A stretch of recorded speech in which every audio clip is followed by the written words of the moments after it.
Alright, so this is just a brief overview on how to fill out the Chinese visa paperwork and exactly what you'll need in order to get a Chinese tourist visa.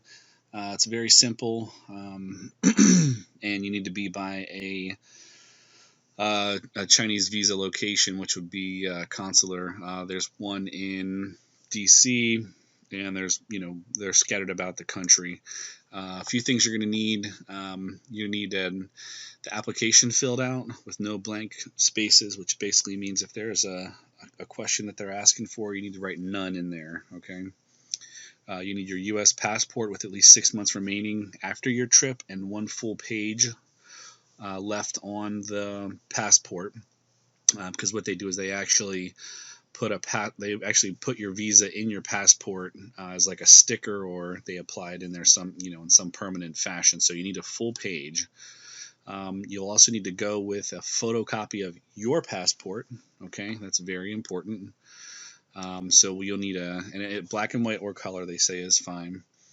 Now the next one, you'll need one or the other. So you'll either need an invitation from your friend or relative in China, okay, invitation letter, written invitation, a copy of their passport, and a copy of their residency permit or their Chinese visa, okay. Or you'll need a copy of your travel itinerary showing a round-trip airfare to and from China, and a copy of your hotel accommodations for the duration of your trip, okay. Now, some other things that you may need, depending on how you fill your application out, would be a letter from either your employer, your pastor. If you're going like on a if you're going on a like a mission or something like that. So I'm gonna just get into the application right now, and we will. Let's see. So what'll happen is you need to Google the Chinese embassy's website, and just I just Googled Chinese visa, and this is really where you'll want to go, china-embassy.org, and then go to their visas page. And once you're there, it'll take you to the site, and read through all these pages. They are important. You'll need to know what you're applying for. So essentially, you'll click on how to apply, read over this information, and then figure out what type of visa that you want. And it should be a visa, an L type of visa. So once you have that, this goes over what you need, and this is the link to the form right here. Okay.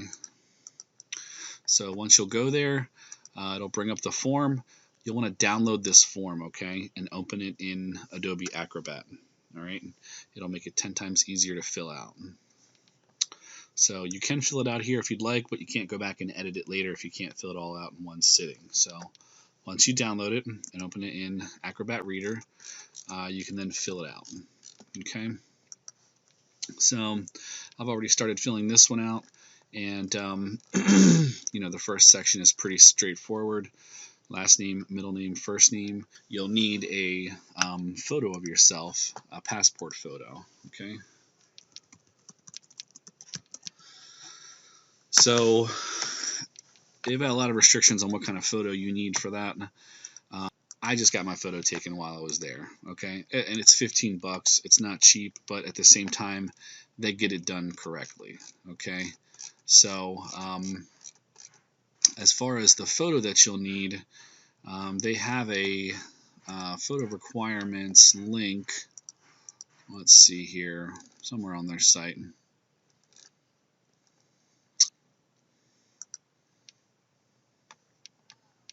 All right, so these are the photo requirements, and essentially you need to have your ear showing, no teeth showing, needs to show both of your eyes, so on and so forth. It's just 10 times easier to just get it taken while you're there. You'll walk in, you'll go up to the third floor, tell them you need a photo, and then they'll give it to you. It takes like 5 minutes. Anyway, back to the visa. So the visa application. So once you have that application opened up, you'll fill in your name, first, middle, and last, just exactly as it is on your passport. This is where you would attach the photo in this window right here. Okay, and you'll want to tape it on there. Okay, you don't want to staple it or anything else. Name in Chinese. So if you're like a Chinese national or whatnot, they want you to write your Chinese name in your native language. Okay, so if it's Mandarin or whatnot, you'd write it out in Mandarin. Other names, if you have an alias, sex, male or female, birthday, it's really important to use the correct date code. Okay, the international date code is what they're looking for, which is what they tell you right here. They also want everything in uppercase letters and typed. They don't want this handwritten. They will not accept it if it's handwritten. Okay, so local ID, citizenship number. This would be your either your green card number or your driver's license / ID card. Okay, it's got to be government issued, none of that fake stuff or school IDs. Okay, ask you what type of passport you have. I'm just going to go over the ordinary. This isn't going to go over diplomatic or service or other special types of passports. 90% of us out here are going to have an ordinary passport, which is going to be this this blue one here. If you've got a diplomatic passport or any other special type of passport, you're going to want to do something else. So if it's diplomatic or passport card, that ain't going to work for this. Okay. All right, so you're going to want your passport number, the date of issue, when the passport was issued, where it was issued, United States, date of expiration. Okay, current occupation. This can lead to some problems for you. Okay, so this goes back to number 5, letter from wherever. Okay, so for me, for my circumstance, I typed in that I was self-employed, and if you're retired, they want to know what you're retired from, right? If you're an ex-spy, they want to know that. If you're staff of the media, religious personnel, some of the other military, member of parliament may require a manual review of your application, which can take up to 6 weeks. Okay, so be prepared for that.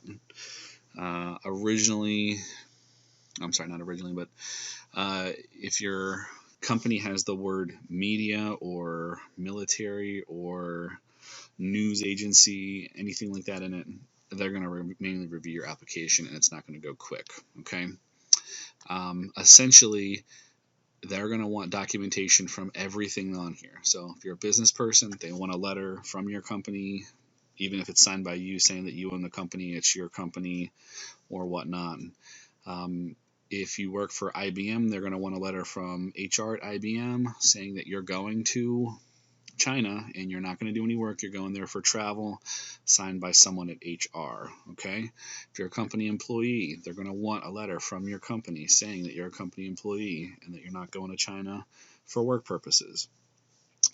Okay. So in addition to this, they're going to want a letter from you saying that you're going to China for tourism purposes only, and that you will not be doing any work while you're there either.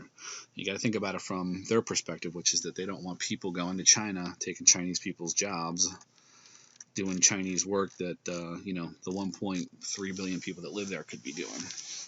So anyway, all right, let's move on. All right, education. I didn't really think that was an important question. They didn't ask you anything about that.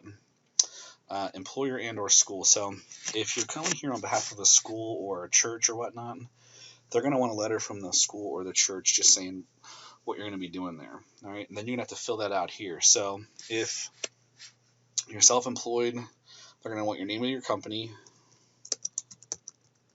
All right, and they want to know what you do also. Okay,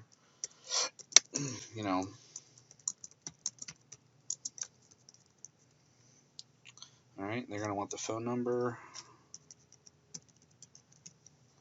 address,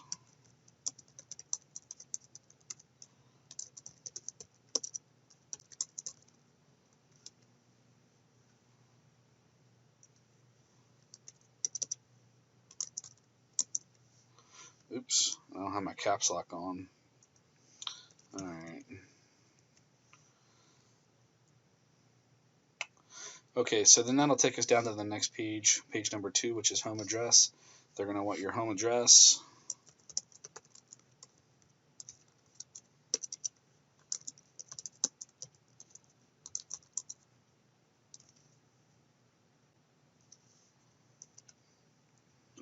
zip, home or phone number, email address. I don't know if you're married, single, or whatnot. I don't think that this portion is exactly required, but I imagine if you're, married with children, they want your name and all your kids' names. If you put single and you don't put anything in here, I think you probably wind up fine. But, kind of comes down to what kind of information they're looking for, I wanted to give them as least amount of information as possible.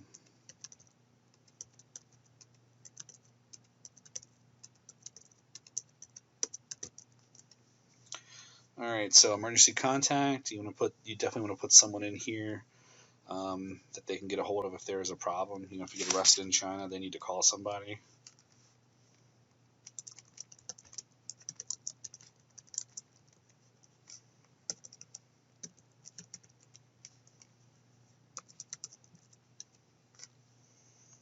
Okay, country or territory where the applicant is located when applying for this visa. So,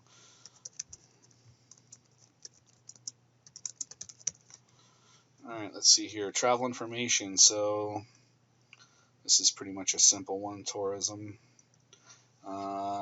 They say that they want you to, this really should match up with what you put earlier, okay? Very, very important. Major purpose, all right? There's a lot of different reasons which you could select here. And, it just needs to match up with what you put earlier, okay? Because they will check. All right, how many entries do you plan on making? So, if you're coming once, twice, 3 times, maybe you're going back and forth 3 times. All right. So the last question, are you applying for express service? They will ask, when you're going to China, basically, okay? And when I was in the office, I kind of heard them talking about, being able to rush this as quick as a day or 2. One entry, let's see, 2.3, you're applying for express service, yes or no? Normally it takes 4 business days. They can do it quicker, and it costs more, okay? You want to put, the date of your first entry. Let's see here.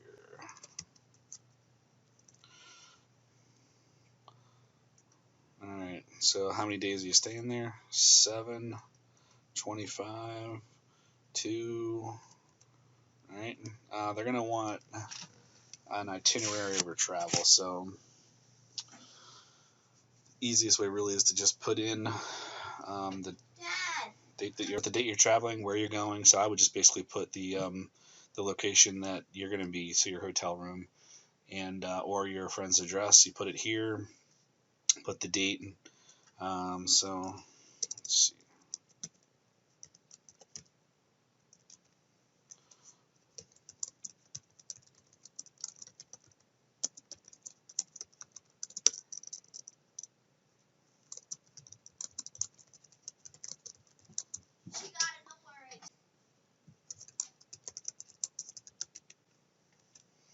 All right, so let's see here. Now, see, some of them won't let you put none in there, but all right. Who will pay for your travel expenses? You want to put your name in here. And of course, if you're going with your husband or your dad or whatever, you're going to put them on there, the parents' names or whatnot, if they're the ones paying. Okay, so information from the inviter in China. They're going to want their full name.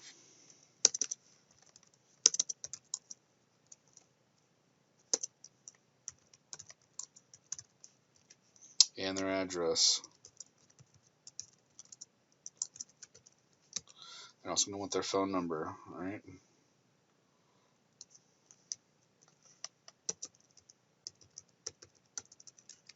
Relationship with the applicant, brother-in-law, friends, sisters, cousins, brothers, uncle, whatever. Have you ever been granted a Chinese visa? If you have, they will want a copy of your previous visa. All right, so I'm just preparing you for that. All right, other countries or territory you visited in the last month. It's pretty last 12 months. Pretty self-explanatory.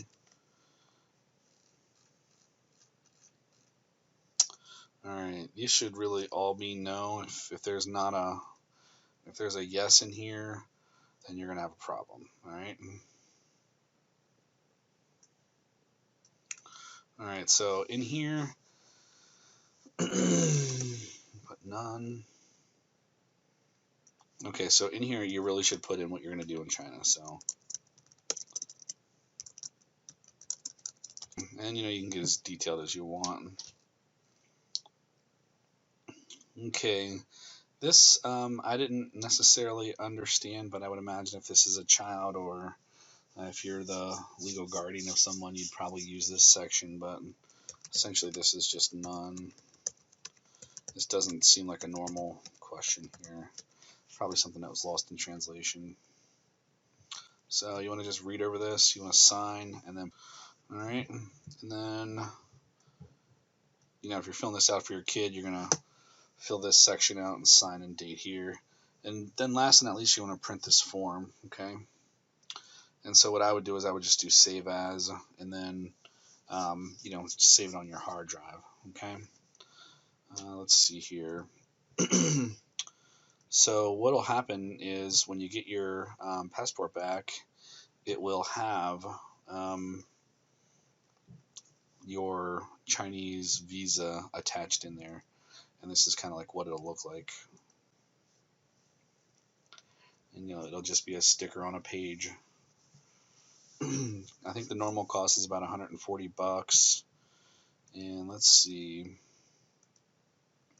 They no longer allow mail-in service. And so if you're given, of course you'll need to supply the copy of the other person's passport that lives in China. So this worked for me, and you'll need to have a copy of their visa as well, which is right in here.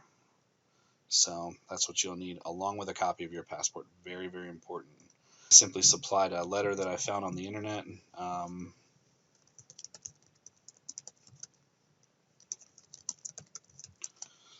Just do, Chinese invitation letter. A bunch of them pop up. And let's see here. This is pretty much what you get. And you just basically send this to your friend in China. And they'll print it, sign it, and scan it back to you. That's all you need. And then a letter that you'll use, when you want to just say what you're going to be doing in China. This is a sample as well. Your name, your address. This is what I used. It worked out very well. So thank you very much for watching. Click like.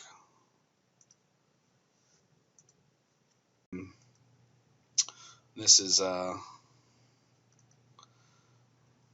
this is the location in DC. So once you get there, it's just a normal office building, 2201. You'll go through the glass doors, which are located right here in the center, and you'll come to a big old metal door. And yep, that's the big metal door. You'll walk down a corridor. You'll come to another big old metal door, and once you get in there, this is kind of like what it looks like. You're not supposed to take pictures while you're in there, but let's see. Anyway, so